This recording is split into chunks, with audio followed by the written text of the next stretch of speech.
Good morning and welcome to the early edition of Psycho Surf Fishing. Welcome to my humble workbench. You see all these stickers here. What's up, Manuel? Billy Bones, Jimmy, the man, the sinker guy. These are all businesses that I support, and that's why I have their sticker. If I support your business and you don't see yourself, well, maybe you need to send me a sticker. But anyway, we're not going to talk about that. Today, we're going to talk about this. 3 totally different rigs and their performance in water. And we're going to use this little jar here. So what we have is we have a Cutlass float with a piece of fish bites on a dropper loop. We have Psycho Surf Fishing's legs and eggs, and we have your standard dropper loop rig. So what I want to demonstrate is I'm going to start with the Cutlass, and you can see the Cutlass. You can't see the eyelet. That's because it's affixed inside the float, which I think is a cool idea. And here we go. So we're going to drop this down into the water here. And now we're going to emulate you tighten up your line.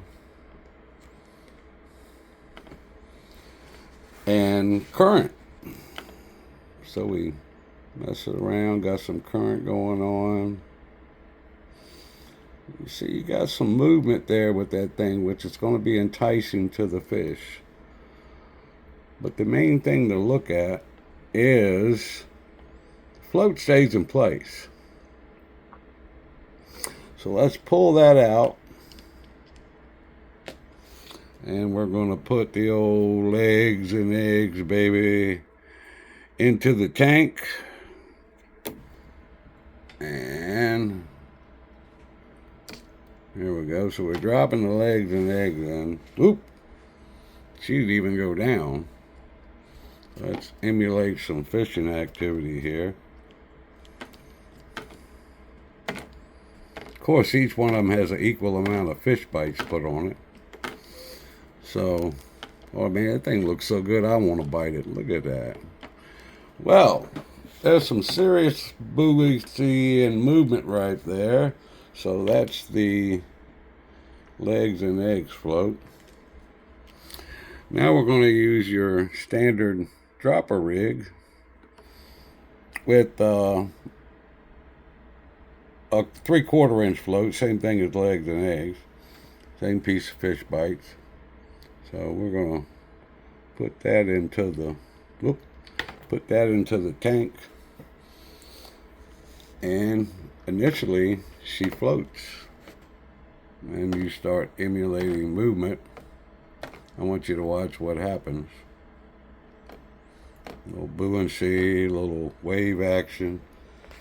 Now you can see your float has slid all the way up to the main part of your leader line. So I have to ask you, what good is that? I don't care what color you paint that float. I don't care how pretty you make it. You don't have any buoyancy, any movement, and it slides up to the main line. So, I'm sure this is a well-known fact throughout the fishing community, and I'm sure there's a lot of people that don't want to talk about it, and I'm sure there's going to be some people that get their shorts in a knot. But here at Psycho Surf Fishing, I feed my people the truth. So anything I say is purely my opinion and my opinion only. But what you just saw in there is fact. So There's some things going on with baits that are trying to make the bait float. And I think that's a brilliant idea because this is an issue. This is old school. Technology is advancing in fishing. And you got a couple choices.